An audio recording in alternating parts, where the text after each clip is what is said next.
Hey guys, well, welcome. We are back again for another episode of Mythborn Live, episode 38. Let's talk about Ravana.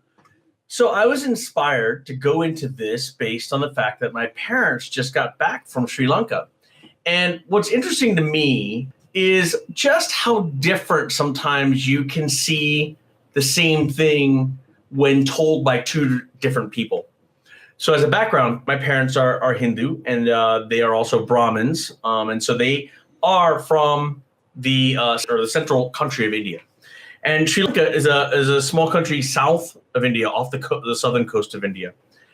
And when I grew up, we were taught so many stories that involved sort of the heroism of Rama and his brother Lakshman. The Ramayana is the story that tells of Rama. And it actually means Rama's journey. And Rama was a great king who ultimately ended up losing and then honoring a promise in which he accepted banishment from his own kingdom for a certain amount of time. And everyone looked at him as a very sort of, noble king. I certainly still do. And I don't think anyone doesn't look at him that way. But during this banishment, his wife Sita had been abducted by the king of Sri Lanka, the 10-headed demon Ravana. Now, here's the interesting thing, right? Rakshasas, right, are considered to be demons, and they are sort of reporting to or under the auspice of Ravana. And the Devas are considered to be gods, and they are sort of, I guess, loosely aligned with, or Rama being an incarnation of Vishnu, he would be a deva, and they're the quote good guys. So what's so interesting to me from a mythological standpoint, and what inspired me when I wrote Mythborn, was realizing that every story has two sides. It's even hard for me, knowing there are two sides, not to see Ravana as the bad guy.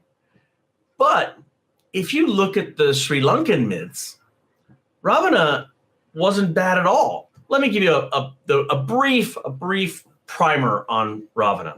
Ravana was born to the great sage Vishrava, and he had a wife named Kaikasi.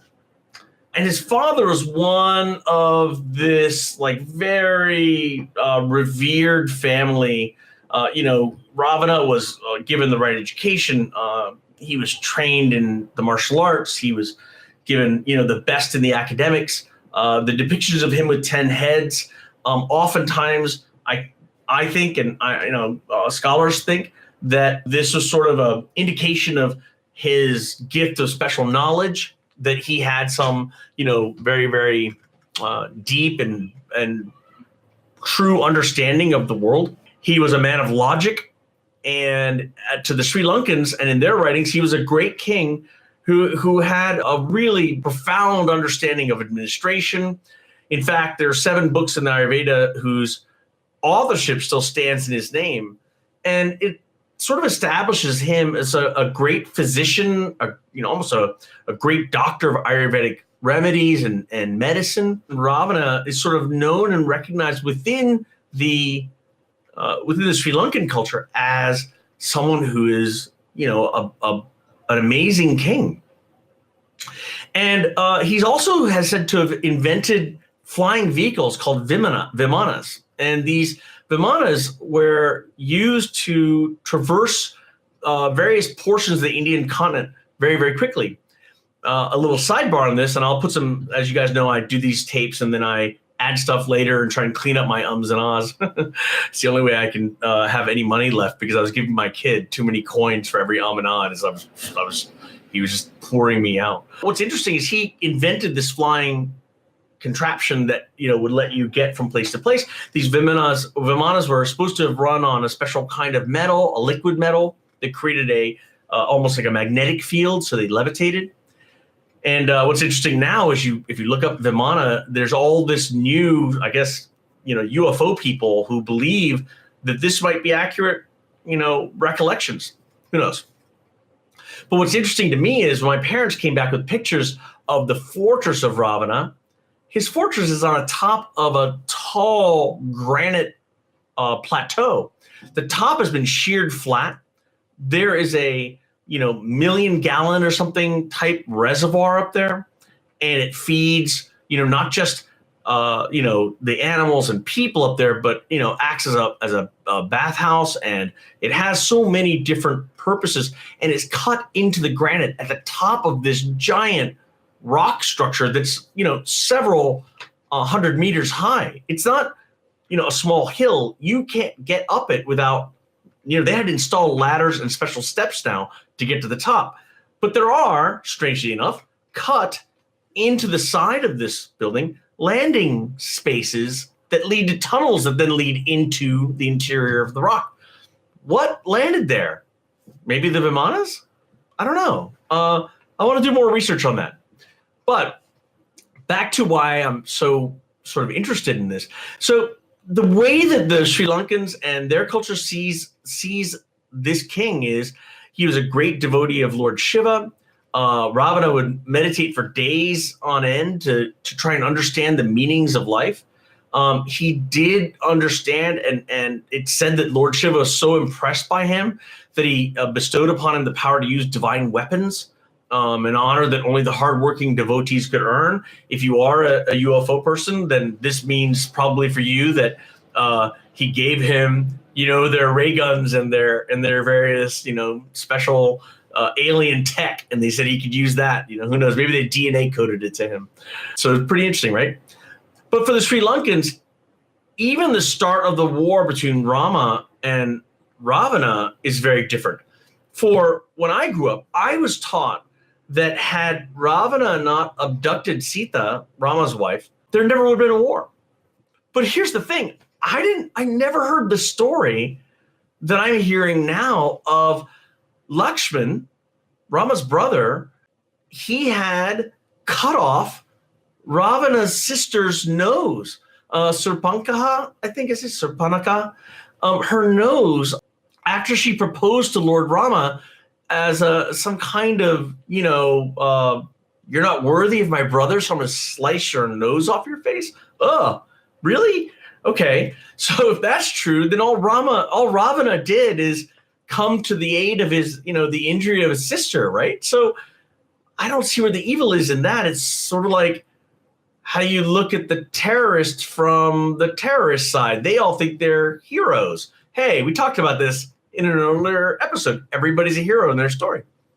So the Sri Lankans don't worship Ravana as a god, but they regard him as a great king. That he's incredibly famed. Like he resisted invaders. He's considered a tragic hero who was betrayed by his own brothers when he tried to avenge his sister's honor. For them, he was a king who was blessed with knowledge that his 10 heads contained. I think obviously I think that 10 heads is more allegorical or metaphorical. I don't think he actually had 10 heads. For them, though, he was a king whose devotion to Lord Shiva won him the best of weapons. They don't have festivals for him, and they don't build temples, to him in Sri Lanka, but he's looked at sort of like this amazing great king who met a tragic end. What I felt was really interesting in my mind was, here's this situation where I grew up thinking of him as the demon and the bad guy, and Sri Lankans, they see him as, a hero of their world, a guy who really sort of tried to protect his people, tried to avenge his sister, tried to do all the right things.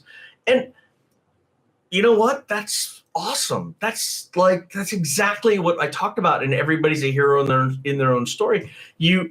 Maybe he was that hero. Maybe he did try and protect his sister. I actually think that there are truths on both sides.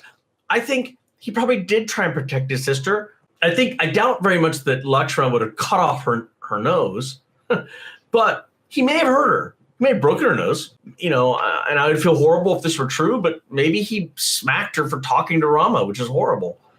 But then, Ravana took umbrage to that. And of course, in the telling, oh my God, he bit her nose off or something crazy, right? And then Ravana starts this war campaign. He abducts Sita, brings her to Sri Lanka. And then Rama, who is banished with his brother Lakshman.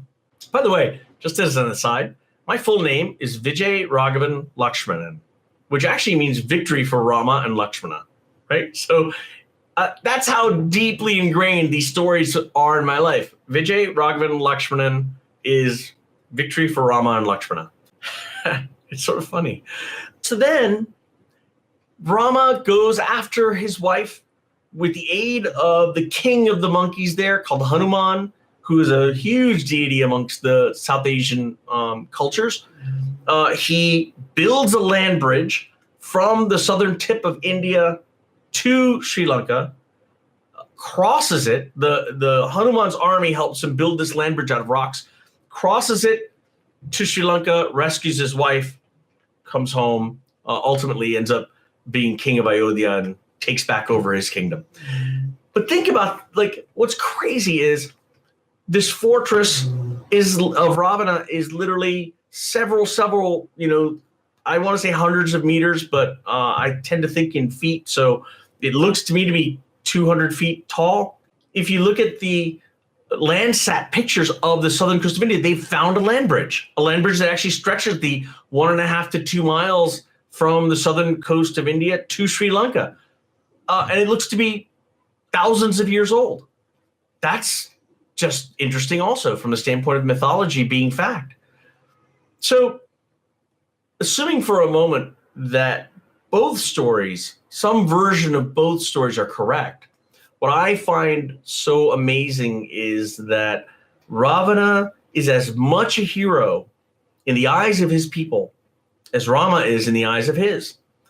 And that is a lesson that I have just absolutely learned and taken in to make the best stories I can. I have to constantly remind myself that evil is usually in the eyes of those who do not align with what you want. They think of you as evil because you are not aligned to them. And I do believe that the Indians may have embellished parts of the story or just forgotten to say parts of it, like the fact that Lakshmana might have hurt Ravana's sister. I also believe the Sri Lankans and the people who follow the Ravana course, they may embellished or increased some of the damages done in order to justify what happened. I mean, look, we see it every day today in politics, right? People are all the time claiming this happened or claiming that didn't happen or claiming that it happened too much. If you're watching American politics today, it is the most hilarious time I think we've ever faced. I'll probably delete that. Rama, in the hero of his story, saved his wife, brought her back, became the hero.